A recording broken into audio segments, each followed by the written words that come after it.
What's up, y'all? You probably hate AI art. So if you're here on this video, then you're in the right place. But before I trash on AI art for the entire duration of this video, first, you gotta get in the green.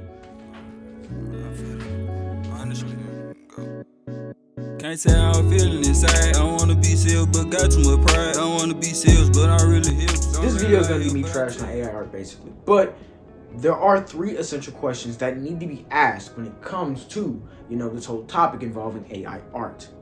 1, what is AI art? And 2, is AI art harmful and does it pose any good? And also, what was the third question? How did y'all let me forget what the third question is? The third question is, what do we do in our future as artists? What threat does it pose in the future? Like, what does our future look like now that AI art has become a contender on the main stage of manufacturing creative works? Now, let's start with the first question. What is AI art? Now, AI art is essentially digital imagery conjured by artificial intelligence, or AI. All up in my face. See, AI has been developing for years, but from what I remember from the research I was doing, it started with DAL E2, and from then on, other AI generative programs have kind of spawned into existence now. But what it is exactly is that AI essentially takes images from various data points and things of that nature. It takes images from the internet, anywhere that you can find, and it uses those as samples to understand prompts, because artificial intelligence isn't constructing images, it isn't making strokes and lines to recreate what it sees. There is no process to it. It is essentially taking information from various images. My fault. Back to the Future is on in the background, and I'm distracted. But anyway, artificial intelligence is using various images. So let's say I give you a prompt, such as green fox on the hill. Well, it needs that text. It has to analyze that text and then kind of scour the internet for images that correspond, text images that involve green or foxes or hills. And so it takes all those images and that info, and it kind of makes an amalgamation of it into one cohesive images. But from there, it has to kind of transform the piece, tweak it a bit, alter it until it gets to you the yield that you desire. Now I've kind of described it to you a bit, you kind of begin to understand the whole issue with AI art, or at least a lot of people's gripe with it. The process of making AI art isn't that the computer itself is constructing images stroke by stroke, line by line, like how we humans do it. It's not working like that at all. See, how it works is that it has to take images, already made images, from that other humans have made, and use that as a part of the piece it's made, because it's essentially kind of mashing together the information, so it takes samples of those pieces, because that's kind of what you need to make it. You think AI is manifesting code that visualizes and manifests the strokes? No, it has to take pieces of pictures, info from those pictures, and put it into the yield that you desire after you put in that text prompt. So it's a mix of all the things. Like, your work could have been stolen and used in AI imagery as like a way to train it, or just as a way to yield a prompt image. You see what I mean?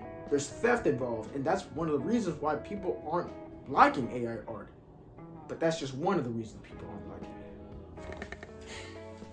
But now we also have to ask ourselves, why is AI art harmful? And the whole issue I just told you about kind of leads into that question, because people's images and works are being stolen so that these AI artworks can be made.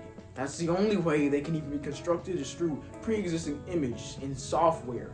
Because these AI algorithms, they essentially have to take pre-existing data, put it together, pieces of it, and using the information that they have to construct these images. People's works are essentially being stolen or used to train AI.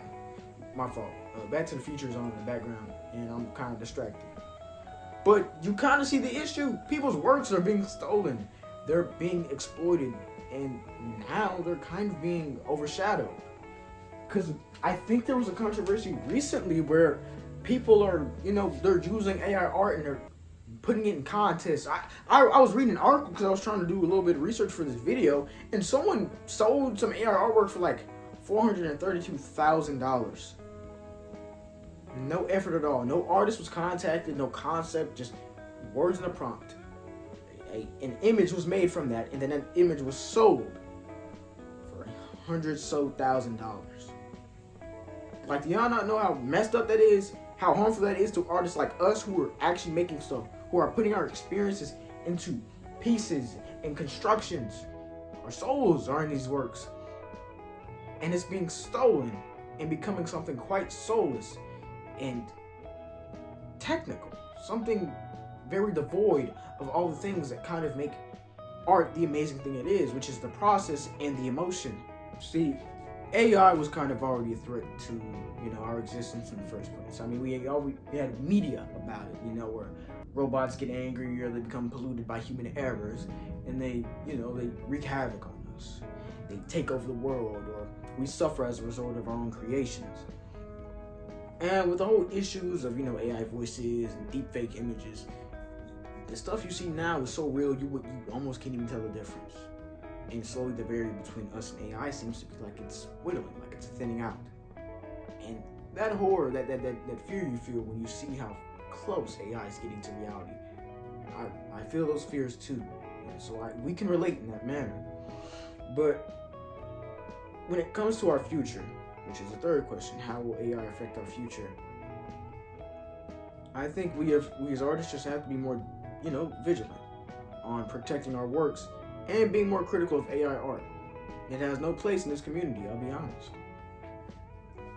Because here's the thing, AI art can be a tool, so I don't think these programs are like a complete danger to us, but I think they need to be used better. These programs should be more limited in where they can find this imagery. I think a better use would be a separate AI art algorithm or program where the images that it feeds off of are images that you as a person have constructed. So let's say you have an animation film you want to make. You could feed the AI character models and designs that you've made, background models that you've made, and all the AI has to do is animate those pieces. Maybe it alters the frames bit by bit. The characters are of your own creation. The set pieces are of your own creation. Now, the animation will be done by the AI. Now, I do want to preface, I'm not an animator. So if there are any animators that may agree or disagree with that take, I would like to know. But please inform me respectfully, because I'm just trying to kind of, talk to other artists about my opinion on AI art, and also kind of have more discussions about its place in the art community and the world of art in general. I mean, I just say that because I think it has potential, because it can make funny stuff, but I feel like where it gets its imagery from is one of the more concerning issues. And I want to highlight another issue, which is, the whole plagiarism and the fact that people kind of use AI as a shortcut, like a shortcut to the yield, when art is about the process and the emotion, the time. The yield is the very last part. It's the culmination of all these things coming together, but when you don't have all those things coming together, you just have it's no different than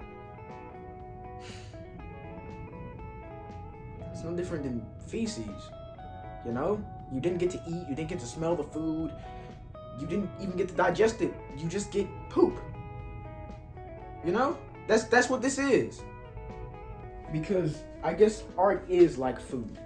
You can consume it by yourself, you can make it if you so choose to, dedicating your life to. Other people can consume it, they can experience it, you could make it for them, you could make it with them. But it's the process of making that food is also so valuable. Learning how to cook food at the right temperatures, what tools to use, what ingredients work the best together, and how maybe even the most unseemly things can come together and make something so tasty and beautiful. And then you get to eat it. You get to enjoy what you've made, and then after the fact, you poop it out. And AI art is just the poop. No food, no swallowing, no cooking. Just poop. Also highlight some other things. And we definitely have to talk about the fact that I guess we're living in a time where creativity and the time to be creative is starting to get more limited. And that's why it just seems easier for people to just generate things on the fly instead of learning the process. Because you know, it's just we don't have time. Like, people feel like they don't have time to make things anymore. That they don't have the time to sit down to construct things. I mean, less people read than they used to. Less people get to enjoy the activities they love because it's all been taken away from us. And I feel like a lot of our gripes with AI art is also just a symptom of a bigger problem. I know all of you feel the same way I do. There's no reason these robots should be enjoying the luxuries of life, enjoying the most human things in the world, which is, you know, the arts. And we still have to be stuck working day in and day out. And on top of that, the AI is making the stuff that we all love to do, but it's also stealing from us. Not even giving us the credit that we deserve. Putting our lifetime experience into these crafts, these techniques that we call our own. It's quite disrespectful to see, and it's a spit in the face to artists everywhere. More of us need to take offense to AI art. More of us need to be more critical of it. And now we're gonna have to be a lot more skeptical of the images that we produce or that we come across. What was the role of the technology that played here? Was AI involved? Or is there something more to it? But it is kind of a strange time to be an artist nowadays because we're experiencing a technological boom like the world has never seen. And maybe it's hard to acknowledge that because we live in this time, so it just seems normal. It just seems like it's always been that way. But it hasn't been. We've reached a point where we're making something out of nothing at this point. It's become possible. And AI art is growing faster than it can be regulated and monitored and limited. I think it's something we need to keep a better eye on. We need to start encouraging more people to make more art. Even people that aren't even artists right now. So if you got a friend who you know they don't be up to nothing, encourage them to make some artwork. Draw something, sculpt something, paint something, write something. It doesn't have to be just visual art. It can be audio, literature. But we need more artists and creatives in this world to show people the value of human-made art. And because there are too many warriors in this world, or warring forces. We don't need any more aggressors or politicians or people who want to exploit this world. I think we should show more people the beauty that exists here and what it's like to make something, to reestablish that beauty, to reinterpret it as something else, or to take a lens and change it slightly so that you can see how other things look better than they are. I think that's what we need to do with people. Be more critical of AI art, limit it, and also encourage more people to get into the practice of making art. Make it more fundamental to the human experience. You know? Look, I'm sorry this video was a little shorter than the last one because almost 2,000 of y'all came and watched it. But I do thank you. And I'm glad that y'all are the lovely audience that you are. You came to enjoy my presence some, and I can enjoy y'all too. I want to remind y'all gotta go and follow me on my socials, my Instagram, my TikTok. Please read the E-Kings webtoon and follow me on Twitter. I gotta make more tweets there, but y'all not following me, so what am I gonna tweet for if y'all not following me? You gotta be there. Duh. So, I don't know when this video will come out. Either it'll come out Friday or it'll come out sooner, and I'll have a sketchbook tour come out Friday instead, and there'll just be 2 videos this week. But y'all did really well on the sketchbook tour video, so now I actually have to make more sketchbook tours. But I think you'll like them because they're going to be taking a glimpse at my art before I ever touched digital. So I was purely a traditional artist from here on, and I have so many sketchbooks. I mean, I'm talking about, I have drawings dating back to when I was in 7th grade. I just graduated high school. That's like 5 years worth of art to look at. So, if y'all show this video some love, I'll come out Friday with that sketchbook tour. How about I have it come out soon, earlier than that Friday. And if this video does even half as good as the last one, I'm coming out with the sketchbook tour. Y'all let me know in the comments. Now that y'all enjoyed all this time with me while I pretty much stand in front of you and talk about AI art, I want to ask you to, like the video, subscribe to the channel, obviously, and comment, maybe comment your opinion on AI art or how it can be used with artists instead of against us. Turn on that notification so that you can be notified when I make a video, because I don't really do announcements, on my Instagram or TikTok. And I try to come out with a video every Friday at the least. And also, I'm gonna let you go for now. You've got to make your daily drawing. But remember, get in the green. I feel it.